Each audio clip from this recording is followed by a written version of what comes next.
No episódio anterior, a gente passou um bom tempo dentro de uma siderúrgica americana, acompanhando um homem com um cronômetro na mão que queria descobrir a melhor maneira de fazer cada tarefa. Taylor olhava para baixo, para o chão de fábrica, para os movimentos dos trabalhadores, para o tempo de cada operação. Hoje, a gente vai conhecer um homem que olhava para cima, para a organização como um todo, para as funções que todo administrador precisa exercer, para os princípios que tornam uma empresa capaz de funcionar de forma coordenada, com autoridade clara e objetivos compartilhados. Seu nome era Henri Fayol, e ele, em muitos sentidos, pode sim ser considerado também o pai da administração da maneira como a gente ensina hoje nas faculdades. Enquanto Taylor dizia, vamos descobrir a melhor maneira de fazer cada tarefa, Fayol dizia, vamos entender o que é administrar e criar princípios que qualquer gestor possa aprender e aplicar. São dois projetos complementares. A escola normativista ou teoria clássica de Fayol não descrevia apenas o que os gestores fazem, mas o que eles deveriam fazer. Fayol criou normas, prescreveu. E isso, como vamos ver, tem consequências que chegam até hoje. Taylor e Fayol juntos formam a espinha dorsal do que nós chamamos de abordagem clássica da administração. Mas quem foi Fayol? Henri Fayol nasceu em 1841 em Constantinopla, hoje conhecido como Istambul, filho de um engenheiro francês que trabalhava no exterior. Fayol voltou para a França ainda criança, estudou engenharia de minas e aos 19 anos foi trabalhar numa empresa mineradora e metalúrgica francesa. Ficou lá por 58 anos, a vida inteira.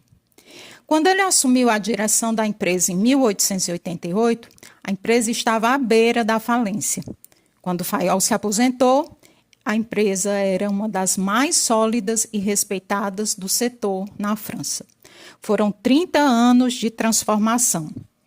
E Fayol atribuiu essa transformação não à mera sorte, não à tecnologia ou à utilização de recursos, mas à aplicação sistemática do que ele considerava como princípios de administração. Essa trajetória é importante porque Fayol não era um teórico que observava de fora. Não, ele era um gestor que aprendeu administrando e que passou décadas tentando sistematizar o que aprendera. Em 1916, ele publicou um livro intitulado Administração Industrial e Geral, um livro escrito por um gestor para gestores, com base na experiência real, não a experiência de um laboratório. Aqui a gente pode começar a falar da primeira grande diferença em relação a Taylor. Taylor escreveu, como dito antes, para o chão de fábrica, para os supervisores, para quem gerenciava operações. Fayol escreveu para a alta direção, para quem tomava decisões estratégicas, quem definia estruturas, quem precisava de uma visão de organização como totalidade. São audiências diferentes, problemas diferentes e, consequentemente, soluções diferentes. Uma coisa me parece fundamental entender sobre Fayol e que vai fazer diferença quando você estiver na organização, é que ele realmente acreditava que a capacidade de administrar podia ser ensinada. Não era um dom nem um talento nato. Era uma habilidade que se desenvolvia com estudo, com prática e com princípios claros. Essa crença é o fundamento de todo o curso de administração que existe hoje. Então, se você está numa sala de aula de gestão, é porque Fayol acreditou que isso era possível e fez questão de sistematizar o que havia aprendido. Antes de entrarmos nos princípios de Fayol, eu preciso falar de um conceito que vai acompanhar você por toda a carreira e que muita gente só entende quando já está dentro de uma organização, geralmente da maneira mais difícil. Toda organização tem duas faces. A organização formal, que é aquela que está no papel, no organograma, nas descrições de cargos, nos fluxogramas de processo, nos manuais de procedimentos, na hierarquia oficial. É o que a empresa diz que é o que aparece nos documentos, nas apresentações para os funcionários e clientes, no site institucional. E tem a organização informal, aquela que é a que realmente aparece no dia a dia. As redes de relacionamento que não aparecem em nenhum organograma, a secretária que sabe de tudo e sem quem nada anda, o técnico de TI que todo mundo liga direto, pulando 3 níveis hierárquicos, porque ele resolve em 5 minutos o que levaria 3 dias pelo caminho oficial, o grupo de WhatsApp, onde as decisões reais são tomadas antes da reunião formal. Fayol se preocupava principalmente com a organização formal. Era ela que ele queria estruturar, racionalizar, tornar eficiente.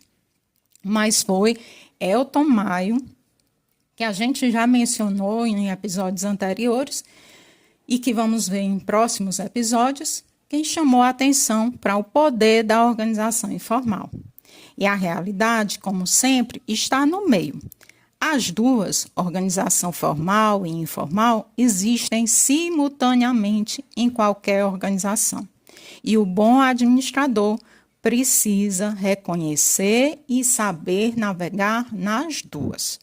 Pensa assim, quando você entrar numa organização como gestor, você vai receber o organograma, vai entender a estrutura formal, mas a sua primeira tarefa real, antes de qualquer decisão estratégica, vai ser mapear a organização informal.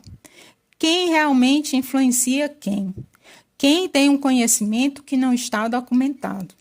Quem precisa ser consultado, mesmo que não esteja na linha de autoridade formal? Quem é o nó da rede que, se sair, derruba metade do que funciona? Esse mapeamento não está em nenhum manual. Ele se faz ouvindo, observando e tendo humildade para aprender antes de querer trazer qualquer mudança. Fayol foi o primeiro a sistematizar as funções que toda organização, independente do setor, tamanho ou tipo, precisa exercer para existir e funcionar. Ele identificou 6 funções essenciais. Eu vou apresentar cada uma e já conectar com o que isso significa na prática. A primeira função da organização, vista sistematizada por Fayol, é a função técnica. É a função relacionada à produção de bens ou à prestação de serviços. É o que a empresa faz de fato. Fabrica o produto, presta o serviço, executa o processo fim. Numa escola é ensinar. Numa fábrica de calçados é produzir sapatos. Numa consultoria é entregar o projeto. Sem essa função, a organização não tem razão de existir. A segunda função que toda organização precisa exercer para existir e funcionar é a função comercial. Compra, venda e permuta. É a empresa se relacionando com o mercado, comprando insumos, vendendo produtos, negociando contratos.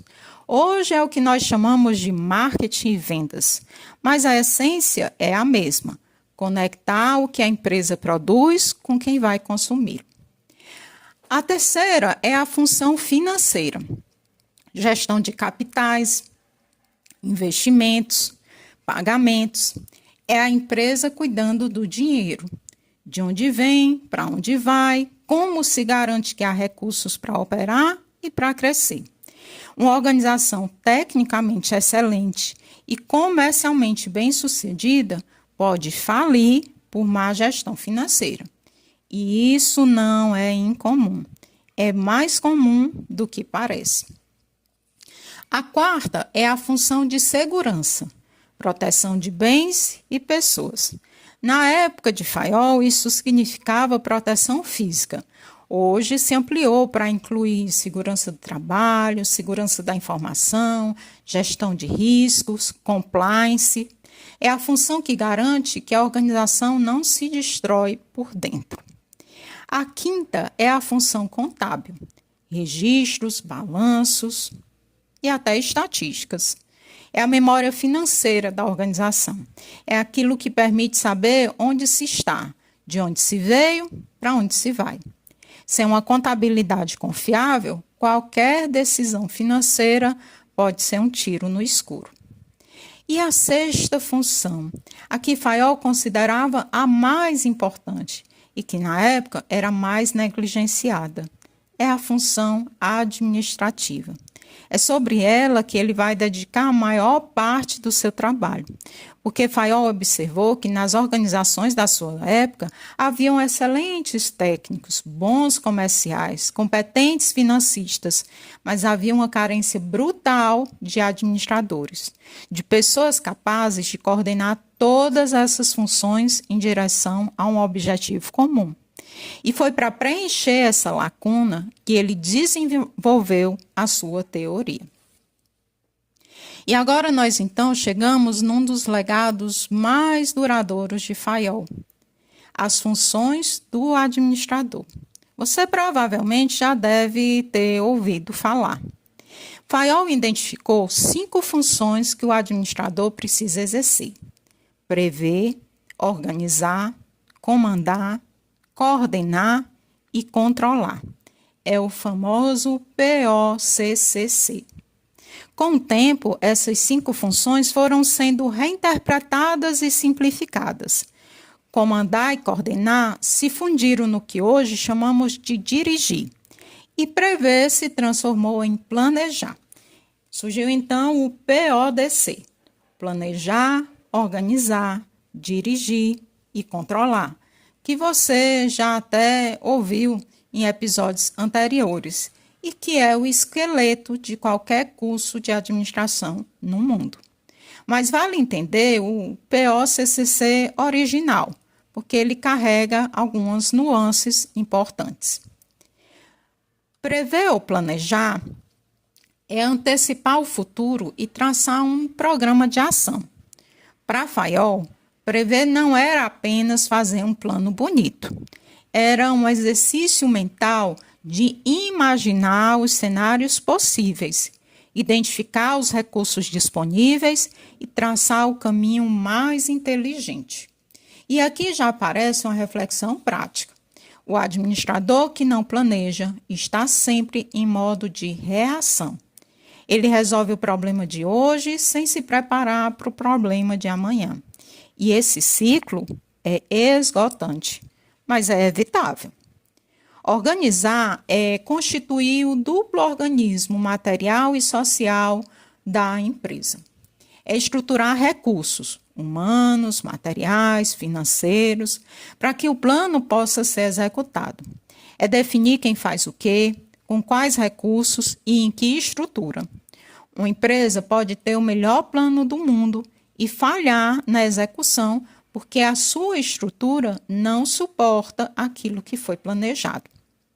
Organizar é criar as condições, a estrutura de possibilidade do plano. Comandar é dirigir o pessoal, fazer cada um cumprir a sua função, com o máximo de contribuição para o interesse geral. Fayol usava a palavra comandar porque o contexto era militar e hierárquico. Hoje, preferimos dirigir ou liderar, mas a essência é a mesma: fazer com que as pessoas se movam na direção tida como certa. E aqui a reflexão prática é fundamental. Você pode ter estrutura perfeita, um plano impecável, mas se as pessoas não estiverem engajadas, comprometidas, entendendo o porquê do que fazem, o plano não sai do papel. Coordenar. Coordenar é ligar, unir e harmonizar todos os atos e esforços. É garantir que os diferentes departamentos, funções e pessoas estejam trabalhando em sintonia e não em direções opostas. É a função que evita que a empresa seja uma coleção de departamentos que funcionam bem, isoladamente, mas que juntos produzem conflito e desperdício. E acredite, isso também é muito mais comum do que parece. O setor de vendas prometeu ao cliente algo que a produção não tem capacidade de entregar. O financeiro cortou um investimento que o marketing já havia comunicado ao mercado. Falta de coordenação tem um custo real. E, por fim, o controlar. Controlar é verificar se tudo ocorre de acordo com o plano estabelecido. É medir, comparar, identificar desvios e corrigir. O controle fecha o ciclo e o recomeça, porque o que se aprende controlando alimenta um planejamento melhor. Sem controle, você não sabe se chegou onde queria. Com controle excessivo e punitivo, você pode paralisar a organização. O equilíbrio, controle que informa e corrige sem paralisar, é uma das habilidades mais sofisticadas do gestor. Agora nós chegamos nos 14 princípios de administração que Fayol acreditava e, portanto, formulou e divulgou. Eu vou tentar não apenas listá-los, eu quero que você entenda o que cada um significa de verdade, porque você vai encontrar todos eles nas organizações em que você vai trabalhar. Alguns funcionando bem, alguns violados, alguns gerando exatamente os problemas que Fayol previu quando são ignorados. Princípio 1. Divisão do trabalho.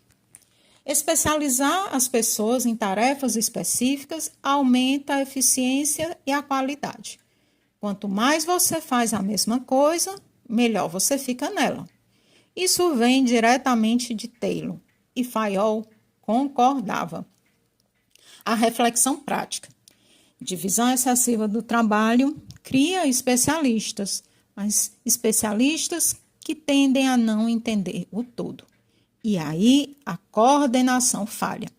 O equilíbrio está em especializar sem fragmentar demais. Princípio 2. Autoridade e responsabilidade. Autoridade é o direito de dar ordens e o poder de se fazer obedecer. Responsabilidade é a contrapartida. Quem tem autoridade deve assumir as consequências das suas decisões. Fayol foi muito claro. Autoridade sem responsabilidade é arbitrariedade. Responsabilidade sem autoridade é injustiça. Os dois precisam andar juntos. Quando você for gestor, pense nisso antes de cobrar resultados de alguém que não tem os recursos ou a autonomia necessária para entregá-los. Princípio 3. Disciplina. Respeita as regras e acordos estabelecidos. Não é autoritarismo, é consistência. A empresa que muda de regras a cada dia cria um ambiente de insegurança onde ninguém sabe o que esperar. Disciplina é a previsibilidade que permite que as pessoas trabalhem com confiança. Princípio 4. Unidade de comando. Cada empregado deve receber ordens de um único superior. Esse é um princípio que Taylor violou com a tal supervisão funcional e que gerou confusão nas organizações que tentaram aplicar. Quando você tem dois chefes com prioridades diferentes, você fica paralisado. Não sabe a quem obedecer. Não sabe quem vai avaliar o seu desempenho. A unidade de comando resolve isso. Um responsável, uma direção. Chegamos então ao quinto princípio. Unidade de direção. Um único plano para um conjunto de atividades com o mesmo objetivo. Toda organização precisa de uma direção estratégica coerente. Diferentes departamentos com objetivos conflitantes geram desperdício de energia e de recursos. Qual é a reflexão prática que isso traz? Quando você vê departamentos que parecem competir entre si, em vez de colaborar, quase sempre há uma falha na unidade de direção. Princípio 6. Subordinação do interesse individual ao interesse geral. O interesse da organização deve prevalecer sobre o interesse de qualquer indivíduo ou grupo dentro dela. Esse princípio gera muito debate, e com razão, porque há limites éticos para essa subordinação. Mas o núcleo da ideia é sólido. Uma organização onde cada um puxa para o seu lado não funciona como sistema. E chegamos aí à metade da lista de princípios, com o princípio 7, remuneração do pessoal. Para Fayol, o salário deveria ser justo e satisfatório para que o empregado ficasse motivado, mas ao mesmo tempo que isso fosse razoável para a empresa.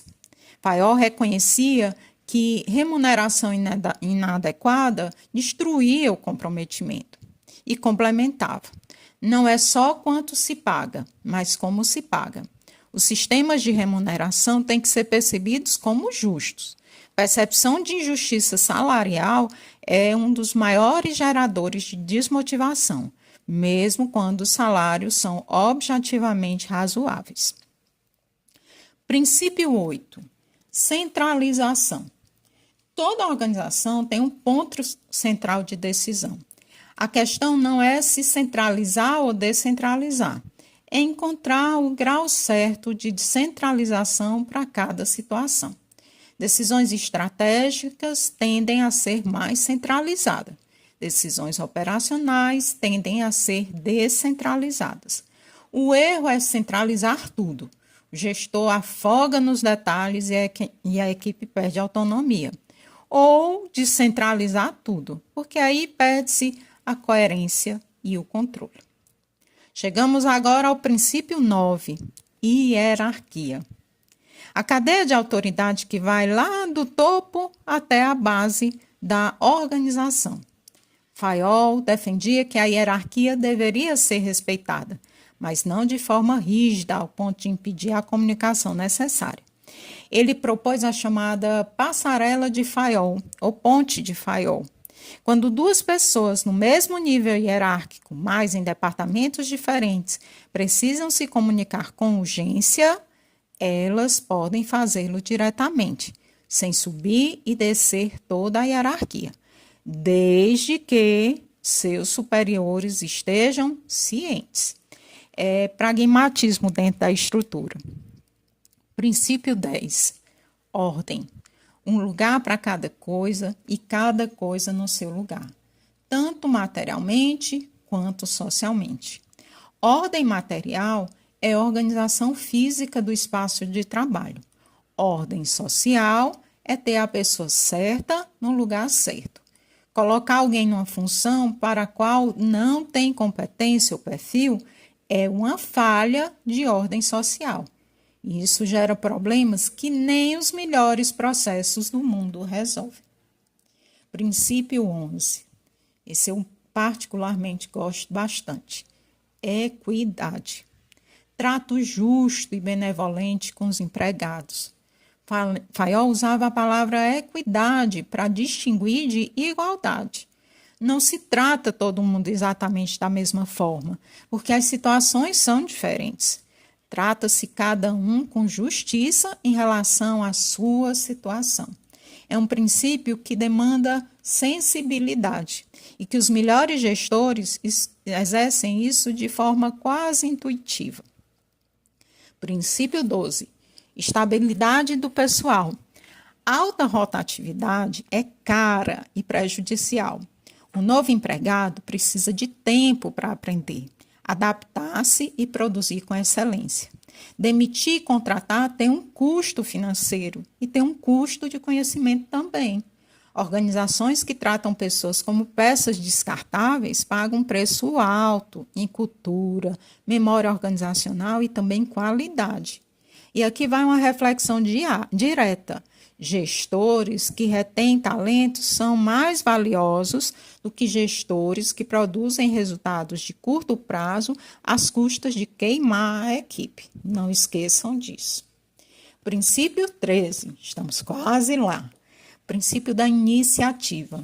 A capacidade de conceber e executar planos deve ser estimulada em todos os níveis da organização. Fayol entendia que a iniciativa era uma das maiores fontes de força de uma empresa e que um gestor que sufoca a iniciativa da equipe está destruindo o valor. Deixar as pessoas pensarem, proporem, tentarem, mesmo com risco de errar, é um investimento, não um risco. Princípio 14. Espírito de equipe. A harmonia e a união entre o pessoal são forças indispensáveis. Sim, este era o último dos princípios. Fayol terminou seus princípios com esse, e eu acredito que não foi por acaso. Ele sabia que nenhum dos outros 13 funcionam sem um grupo de pessoas que se respeita, que confiam nas outras, que trabalha para um objetivo comum. Cultura organizacional, hoje, é o nome moderno do que Fayol chamava de espírito de equipe. E as empresas que têm, crescem. As que não têm, sobrevivem, mas sofrem. Agora eu quero entrar em 3 conceitos que vêm diretamente da teoria clássica de Fayol e que você vai encontrar em qualquer organização que trabalhar, seja como analista, como coordenador ou como diretor. Departamentalização, níveis hierárquicos e a distinção entre linha e staff. Departamentalização é o critério pelo qual a organização agrupa suas atividades em unidades, os departamentos. E existem várias formas de fazer isso, cada um com suas vantagens e limitações. A departamentalização por função é a mais comum. Agrupa pessoas pela especialidade. Departamento de marketing, departamento financeiro, departamento de RH, departamento de operações. A vantagem é a especialização. Cada departamento concentra expertise. A desvantagem é o famoso silo. Departamentos que se tornam mundos à parte, que não se comunicam, que competem por recursos em vez de colaborar por resultados. A departamentalização por produto agrupa as pessoas pelo produto ou linha de produto que gerenciam. Uma empresa de alimentos pode ter a divisão de laticínios, a divisão de bebidas, a divisão de snacks, cada um com a sua própria estrutura de marketing, vendas, operações. A vantagem é o foco no produto e no cliente daquele produto. A desvantagem é a duplicidade de recursos e funções, já que cada uma tem estrutura de marketing, vendas e operações. Existe ainda a departamentalização por cliente, quando os clientes são suficientemente distintos para justificar estruturas separadas. Por região geográfica, quando as operações em diferentes lugares têm características locais relevantes. E a chamada estrutura matricial, que combina 2 critérios simultaneamente, como função e projeto, gerando o famoso problema dos 2 chefes, que Fayol já havia identificado com sua unidade de comando. E aqui vai outra reflexão direta para quando você estiver numa organização. A estrutura departamental não é neutra. Ela cria incentivos, ela define com quem você vai colaborar e com quem você vai competir. Ela determina o que é visível e também o que é invisível para cada parte da empresa. Uma organização departamentalizada por função tende a otimizar cada função e a subotimizar o resultado total, porque ninguém é responsável pelo resultado que atravessa todas as funções. Entender isso é entender por que muitos problemas organizacionais não são problemas de pessoas, são problemas de estrutura. Agora, os níveis hierárquicos. Ora, toda organização tem pelo menos 3. o nível estratégico, o nível tático e o nível operacional. O nível estratégico, a alta direção, o conselho, os diretores, é onde se define para onde a organização vai. Qual é a missão, a visão, as grandes decisões de longo prazo? É onde se olha para o ambiente externo e se decide o posicionamento da empresa no mundo. O nível tático são gerentes, coordenadores, supervisores. É onde se traduz a estratégia em planos concretos para cada área. É a ponte entre o que foi decidido lá em cima e o que vai ser executado lá embaixo. É um nível que exige uma habilidade específica.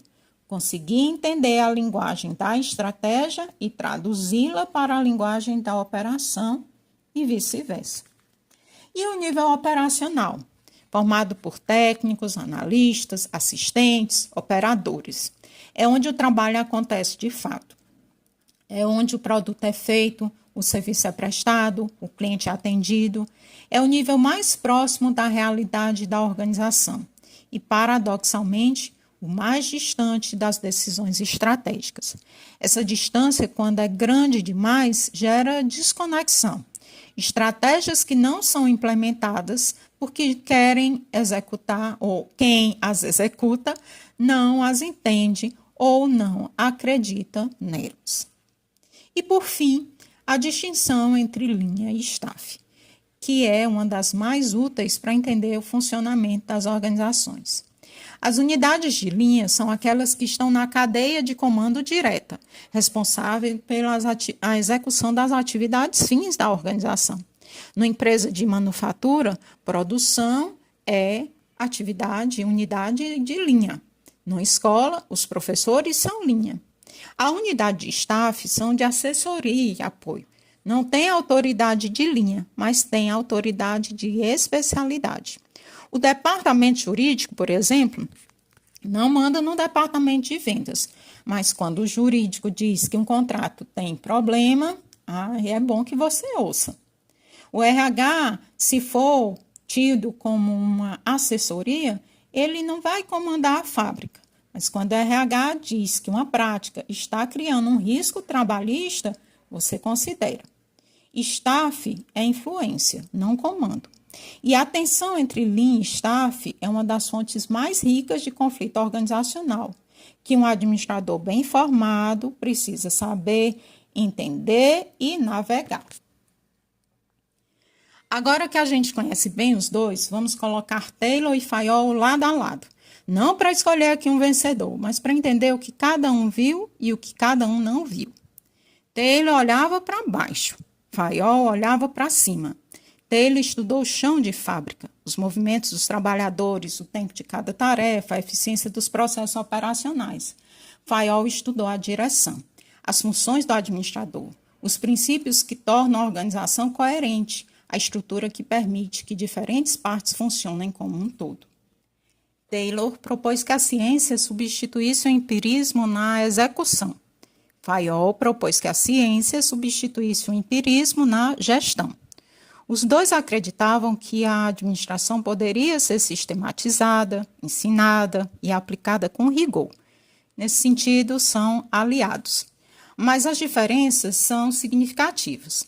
Taylor separou quem pensa de quem faz. Fayol disse que a função administrativa permeia todos os níveis, que mesmo o trabalhador operacional tem alguma função de planejamento e controle sobre o seu próprio trabalho. Taylor era americano, pragmático, focado em resultado imediato. Fayol era francês, mais filosófico, interessado em princípios mais universais. E o mais importante para você que vai entrar na organização. Taylor te diz como organizar o trabalho de execução e Fayol te diz como estruturar a organização e como exercer a sua função de gestor. Os dois juntos te dão uma visão muito mais completa do que cada um separado. E as críticas que fazem a cada um, a desumanização de Taylor e o excesso de formalismo, de prescrição de Fayol, não anulam as suas contribuições. Elas a contextualizam. Toda teoria é filha do seu tempo. O que cabe a nós é aprender o que elas têm de valioso e ter discernimento para saber quando e como aplicar. Fayol morreu em 1925, mas o seu legado está em qualquer organização que você entrar. O PODC que você aprende na faculdade é Fayol. O organograma na parede da empresa é Fayol. A descrição do cargo que você recebe no primeiro dia, adivinha? É Fayol. A separação entre diretoria, gerência e operação é Fayol. Os princípios de unidade de comando e autoridade com responsabilidade que você vai invocar quando alguém lhe cobrar resultados sem dar os recursos necessários são Fayol. A teoria clássica foi criticada, e com razão, por ser excessivamente formal, por tratar a organização como uma máquina racional e previsível, por não dar conta da complexidade humana e da incerteza do ambiente. Tudo isso é verdade, mas é igualmente verdade que sem estrutura não há organização, sem planejamento não há direção, sem controle não há aprendizado. Fayol deu à administração o esqueleto. O que veio depois, Mayo, Maslow, Druck e as teorias modernas de gestão, foi adicionando carne, circulação, respiração, mas o esqueleto ainda está lá. E chegamos ao fim do nosso 4º episódio. Esse também foi denso, eu sei. Mas é um episódio que vai render muito, eu acredito, quando você estiver dentro de uma organização e começar a reconhecer o que aprendeu aqui, funcionando ou sendo violado no dia a dia. A gente viu que quem foi Fayol, engenheiro que salvou uma mineradora francesa e sistematizou o que aprendeu ao longo de décadas. Nós entendemos a diferença entre organização formal e informal. E por que o bom administrador precisa navegar nas duas? Conhecemos as 6 funções das organizações, aprofundamos o POCCC, prever, organizar, comandar, coordenar e controlar, e vimos como ele se transformou no PODC que conhecemos hoje.